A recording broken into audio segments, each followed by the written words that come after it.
Hello, welcome back. It's Laura at Hyperstamper.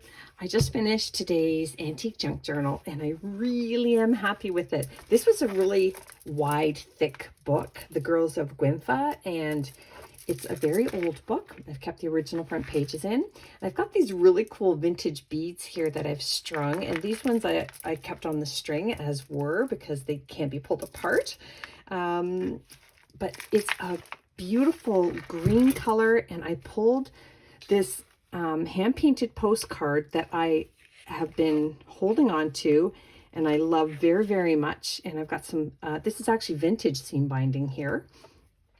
And inside it's got a little Italian message here, basically be prosperous and happy, from 1922, so 102 years old.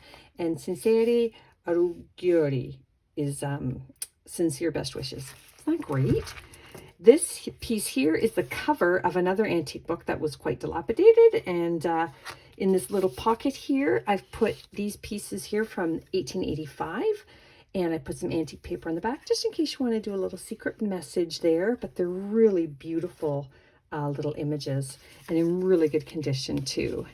And I'm going to just slip those back into the pocket and show you the inside, where everything, as always, is authentic, antique, and vintage ephemera. This is the very first page of the book. Look at how beautifully discolored it is. It's awesome. And I love up here. So up here it says Ruth Smith. She wrote her name here. And then she or somebody else wrote her name in here. And look at this signature. It's just exquisite penmanship. Look at the calligraphy on that. It's really, really gorgeous. You've got the vintage crochet around the front here, so that's top and bottom. And then you can see here the original first plate of the book. It's really beautiful, full color. And then this one here. This book actually is from 1930, so almost 100 years old. And in this pocket here, with lots of antique paper on here, we've got these beautiful collar supports from the 1920s as well. Really fun find. They're hard to find, those. And this is another one of my Laura Wheeler 1940s embroidery iron-ons patterns. So this one here would have likely been for tea towels, because we've got the bowl of fruit down here and up here as well.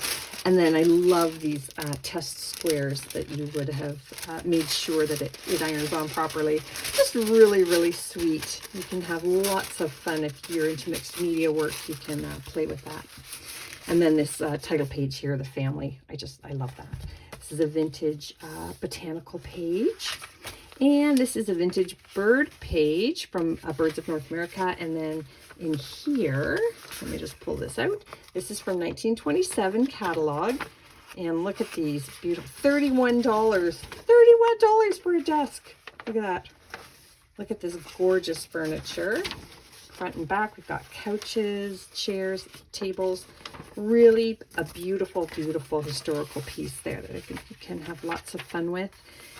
And then on this side, I took a 1920s children's book page about Jumbo the elephant, and antique paper on the back for journaling. And then this is a 1955 highway road map, Highway Roads of America map. Ugh, I can do it. This is another one of these wonderful 1955 recipe book pages. Look at this, Baked Alaska. Woohoo! I had that once on a cruise ship, and me and my boys just thought that was the best thing we'd ever had in our lives. Little canary book page, 1889 ledger page with the hand stamp numbers. My favorite part of old ledger pages.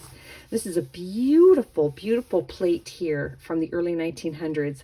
We've got the dragon here and the dragon slayer, the princess off in the background. It's really, really beautiful. And I made it into a pocket as well. So we've got another, this one is from the 1800s, this school book lesson sheet. Isn't that sweet? And more journaling space there. This is from Pearl's Shop, 1950s, and another dragon piece here. And then I've got a 1930s children's book page, more botanicals, vintage music sheets, and in the pocket here, this is really funky. Look at the fashions from the 50s. It has a natural tear in it, but I think it is still a winner. Look at that. And then these are letters to the editor. I think it's so much fun. Rhythm and Blues magazine, mostly a teen magazine, but you're going to find that fascinating. Now, let me explain this one. This is so cool. When I opened this book, this fell out. Now, some child or person cut this out so carefully. It is an absolute perfect cutout. You can see the pixelation, so it's obviously a comic from a comic book or a newspaper. And what I love is, can you see here the discoloration?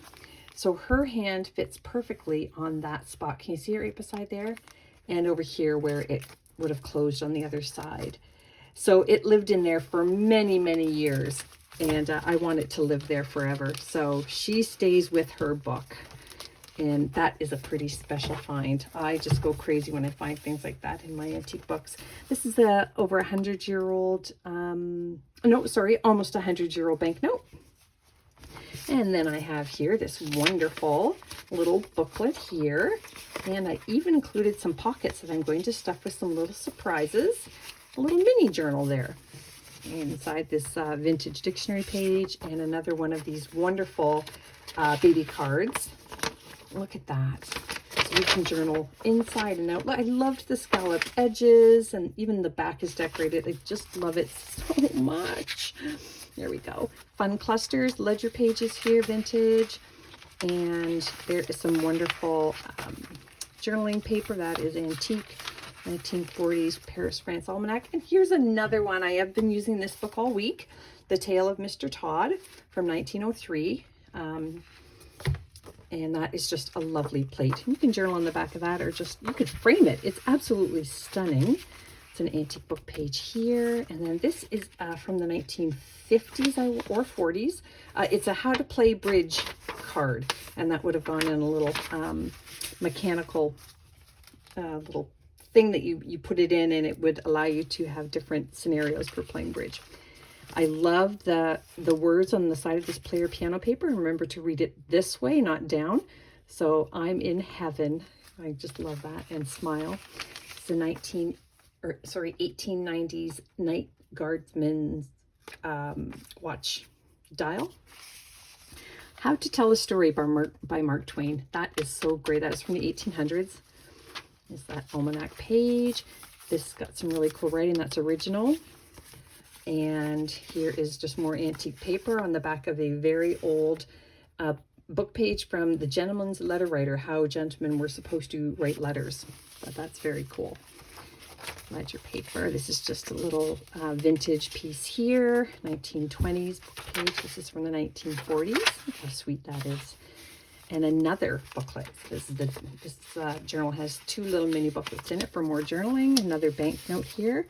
And that one is 100 years old. And then this is a plate. It's a vintage book, about 60 years old, of antique portraits and artists. And this book page down here that I turned into a pocket is about 110 years old. 1950s doily making. This is another piece of that wonderful tracing paper. And 1970s craft magazine page. Look at the great dresses here. Oh my gosh, so wonderful. These classified ads are wonderful. And if you look down here, it says antiques. So it's an antique, a vintage page about buying antiques. I love it. How great is that? More fun clusters. Early 1900s botanical page here. And this is a pressed flower on top of a antique dictionary page. This is the spine of this book, the interior spine, and then that's just a cute little plate of a vintage book as well. 1960s payday card, antique doily, clusters, 1947 fashion page. I love this, City of Buffalo. Isn't that cool? So you can journal on the back of that. More fashion from the 40s. And then 1904 English countryside. 1920s children's book page, either from my garden. That came from a 1918 book. And then back here, this is a hand-typed research paper that I turned into a double pocket. And there is a plate from the early 1900s from the Beehive Geyser. I don't know where that is, but I should have Googled it. And then this is really cool. This is just off the front of a music sheet. booklet, and I turned it into a journaling tag and added some 1800s paper on the back to make it fun. And that is the original, the end page of the book. So I hope you love it as much as I loved making it.